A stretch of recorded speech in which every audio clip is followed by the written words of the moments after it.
Assalamualaikum warahmatullahi wabarakatuh. Perkenalkan, nama saya Tutut Yuliana. Saya akan menjelaskan mengenai isi pokok kandungan Al-Quran. Al-Quran merupakan kitab suci umat Muslim yang diturunkan oleh Allah Subhanahu wa Ta'ala kepada Nabi Muhammad SAW kepada malaikat Jibril. Al-Quran diturunkan secara turun-temurun dan menjadi pedoman dan petunjuk bagi umat manusia yang ada di seluruh muka bumi ini. Oleh karena itu, isi kandungan Al-Quran harus lengkap dan kompleks. Isi kandungan Al-Quran yang pertama yaitu mengenai akidah. Yang dimaksud dengan akidah adalah keyakinan. Dan isi pokok dari akidah ini berisikan mengenai tauhid atau kepatuhan kepada Allah Subhanahu wa Ta'ala dengan menjalani segala perintahnya serta menjauhi larangannya. Dalam Al-Quran banyak sekali ayat-ayat yang berisi tentang akidah. Salah satunya yaitu terdapat dalam Quran surat Al-Ikhlas. Allah Subhanahu wa Ta'ala berfirman, Bismillahirrahmanirrahim. Qul huwallahu ahad, Allahus samad, lam yalid wa lam yulad wa lam yakul lahu kufuwan ahad. Isi pokok kandungan Al-Quran yang kedua yaitu mengenai ibadah dan muamalah. Ibadah adalah bentuk kepatuhan kita kepada Allah Subhanahu wa Ta'ala, tentunya dengan menjalani segala perintah-perintah Allah kepada kita dan menjauhi larangan-larangannya. Sedangkan muamalah adalah hubungan atau interaksi yang biasanya terjadi antara manusia dengan Sang Pencipta, antara manusia dengan sesama manusia, ataupun antara manusia dengan makhluk-makhluk ciptaan Allah yang lain seperti hewan, tumbuhan, dan lainnya. Adapun contohnya yaitu terdapat dalam Quran surat Az-Zariyat ayat 56. Bismillahirrahmanirrahim. Wa ma khalaqtul jinna wal insa illa liya'budun. Maksud dan arti dari ayat di atas yaitu sesungguhnya Allah Subhanahu wa Ta'ala menciptakan jin dan manusia hanya untuk beribadah kepada Allah Subhanahu wa Ta'ala. Selanjutnya, isi pokok kandungan Al-Quran yang ketiga. Isi pokok kandungan Al-Quran yang ketiga yaitu menjelaskan mengenai akhlak.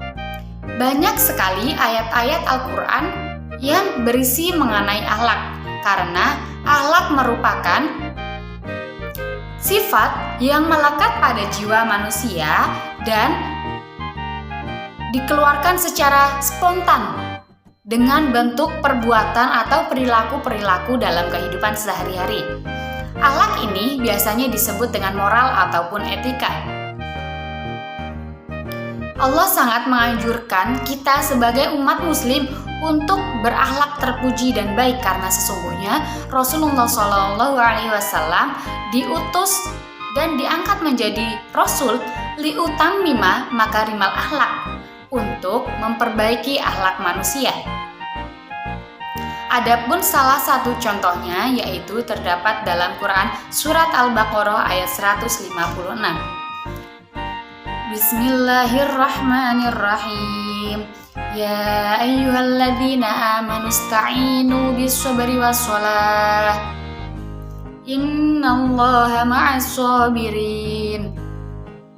Teman-teman, dalam Al-Quran banyak sekali contoh-contoh ayat yang menjelaskan mengenai akhlak. Salah satunya yaitu akhlak kepada orang tua, akhlak kepada tetangga, dan anjuran-anjuran lain untuk umat manusia agar memiliki akhlak yang terpuji. Isi pokok kandungan Al-Quran yang keempat yaitu mengenai hukum. Al-Quran merupakan pedoman dan petunjuk hidup bagi umat manusia di seluruh muka bumi ini ini agar kehidupan yang dijalaninya menjadi adil, tentram, nyaman, teratur, dan selamat baik di dunia maupun di akhirat.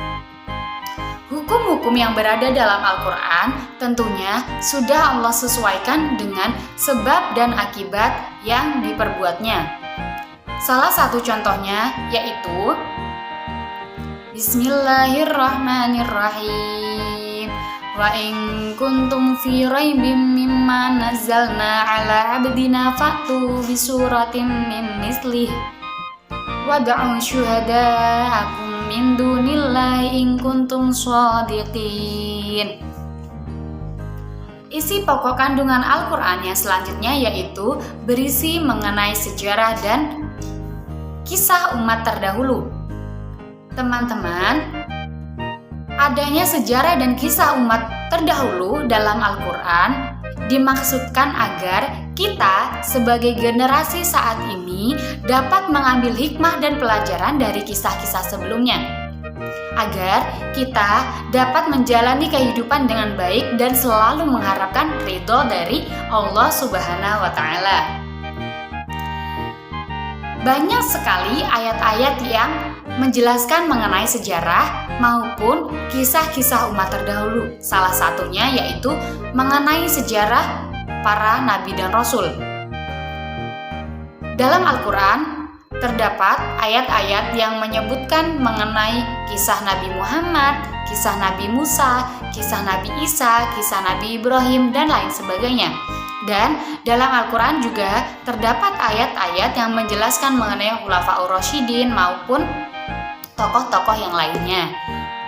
Isi kandungan Al-Quran yang selanjutnya yaitu mengenai ilmu pengetahuan. Ilmu pengetahuan dan teknologi yang berkembang pada saat ini merupakan hasil dari cendekiawan-cendekiawan muslim pada zaman dahulu yang membaca dan mempelajari Al-Quran secara detail sehingga menghasilkan ilmu pengetahuan yang kemudian dikembangkan oleh para cendekiawan di seluruh dunia. Jadi teman-teman, kita sebagai umat manusia harus bangga bahwa ilmu pengetahuan yang ada di dunia sekarang ini, dasar-dasar ilmunya ada di dalam Al-Quran. Banyak sekali cendekiawan dan ilmuwan muslim yang mampu menciptakan ilmu pengetahuan yang dasarnya dari Al-Quran. Contohnya yaitu Ibnu Sina. Beliau merupakan penemu ilmu kedokteran pertama pada zaman itu. Yang selanjutnya yaitu adalah Al-Khawarizmi.